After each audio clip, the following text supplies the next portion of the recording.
Okay, today I'm going to go over optimization, which is a way to find the optimal values for variables to maximize or minimize a certain aspect of something in general.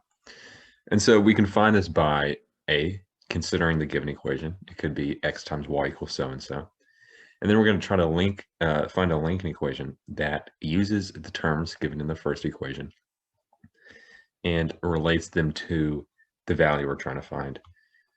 From there, you're going to isolate a certain variable, plug it into the new equation, and then you're going to want to find the derivative, set it to 0, such that you're able to find the critical points, and then you want to plug in those critical points to make sure that that at that point there is a maximum or minimum, and then you're going to want to find the y value by plugging in the x value to the original equation. Okay, that description earlier was a bit vague. So let's go through this problem together. This is just a simple explanation problem. So we're told that two numbers, they could be the same value, they may not, equal 20, and we're trying to find the maximum product of the two numbers. So first, let's state that 20 is equal to just two variables, x and y, or x plus y, and we're trying to find the maximum product. Let's call that s. So how could we find s? Well, it's just the product of the two numbers, so it's x times y. Now, like I said earlier, we're going to try to relate this first equation into terms of, let's say, y. So we can say that 20 minus x is equal to y. And now we have that s is equal to 20x minus x squared, because we're just plugging in this right here for y. So from here we can find the derivative of s in an attempt to find the critical points. So the derivative of 20x minus x squared is 20 minus 2x. So we have to set this equal to 0. We can find that x, if we add this over here and then divide by 2, is equal to 10. Now we have to use the second derivative test to see if this is a maximum or a minimum. We're trying to find if it's a maximum. So we just take the derivative of s prime, and we end up with -2. Now, if you'll recall, if you watched my second derivative video, that if the double derivative is negative, then we have a maximum because the area surrounding that point is decreasing. So since s double prime is equal to -2, then we do have a maximum at x equals 10. So this means that we can just plug in 10 to our initial equation. 20 equals x plus y. Or we could have just plugged it into, 20 equals 10 plus y. Or we could have just plugged it into this equation over here. I probably should have done that. But we can see that y is equal to 10. And like I said earlier, x is equal to 10. So in order to have a sum of 20 and a maximum product, both x and y have to equal 10. Okay, so this is practice problem 1. We're told that a farmer has a fence in a rectangular fashion with an area equating to 256 meters squared. We're trying to find the minimum amount of fence material required if one vertical side is attached to a wall. That means that we have a fence similar to this, where let's just say that the the horizontal lengths are x, and the vertical lengths are y. Since one side is attached to a wall, we don't really need to include this extra y over here, and that's because the materials are already taken care of over here. So we can say that 256 equals x times y, this area here. And since we're only counting this length, this side, and this side, then we can say that s is equal to 2x plus y. Now we're going to try to isolate y, or if you could isolate x, it doesn't really matter. And we end up with 256 over x. We can plug this in and we end up with s equals 2x plus 2x plus 256 over x. And now from here, we have to find the critical points. So we're going to find the derivative of s, which is 2 minus 256 x squared, and we have to set this equal to 0. So we can add this term over here, multiply by x squared on both sides, and divide by 2, and take the square root. So we end up with x is equal to plus or minus the square root of 128, which is equal to plus or minus 8 root 2, I believe. Now we have to find the maximum or minimum, and we know that there are two critical points, and we have to test both of them.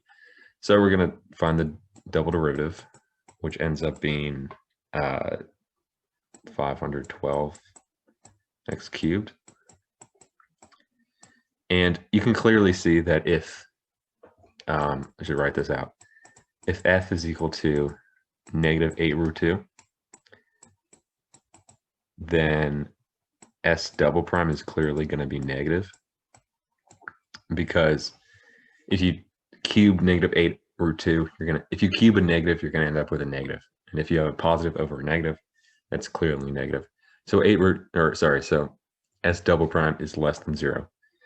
However, if x is equal to positive 8 root 2, then s double prime is going to be greater than 0. And we're trying to find the minimum. And so if you'll recall, if you watched my original video covering the second derivative test, if s double prime is positive at a certain point, then that means there is a minimum because the slope surrounding that point is increasing.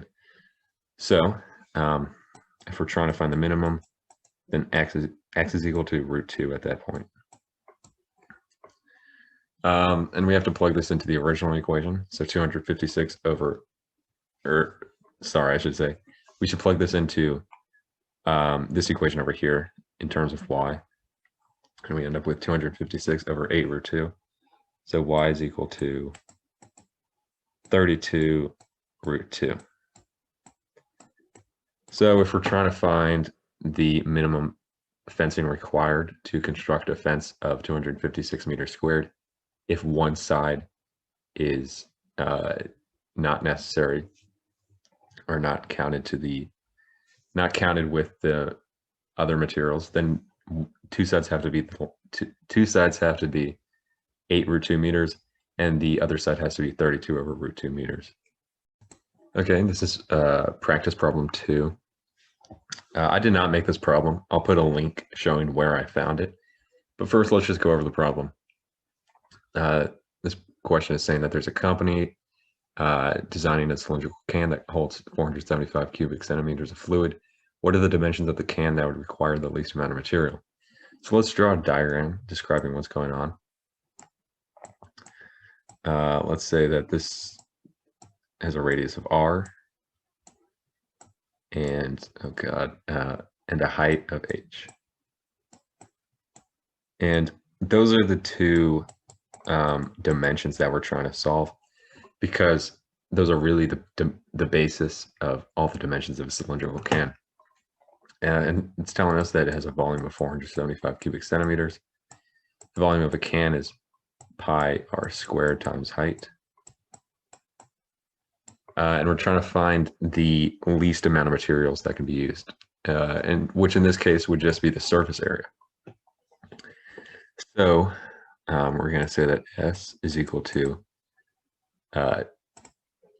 if you don't know the surface area of a cylinder, that's fine. You can just formulate it on your own. 2 times the area of the circle, because there's 2 circles here, obviously.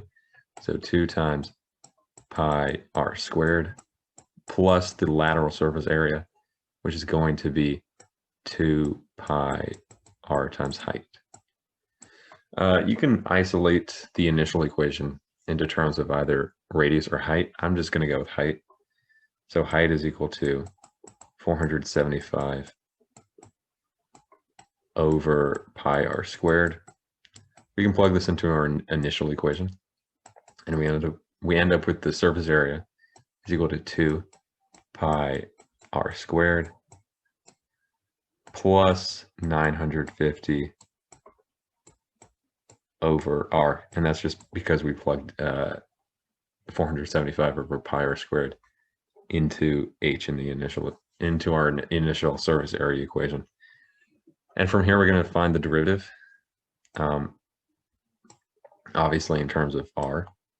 So we can say that s prime is equal to 4 pi r minus 950 r squared, and this is equal to 0. And we can just isolate r. That's what we're trying to find.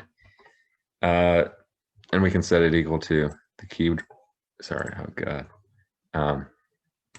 475 over 2 pi, sorry, cube root of 475 over 2 pi. Okay, so we want to find whether this point is a minimum or a maximum. So we'll use the second derivative test, which is the second derivative being 4 pi plus 1900 over r cubed. Okay, and since this can only be positive, and since this can only be positive, there's no way that there's no way that s double prime at this point could possibly be negative. So this is always going to be greater than 0, meaning this will always be a maximum. Sorry, always be a minimum, because the slope around that point is increasing. So we have a minimum at r equals cube root of 475 over 2 pi. Now all we have to do is find the height of the can. And I did this beforehand because I'm not going to do these calculations. But we can just plug in r over here, and we end up with height of 8.457.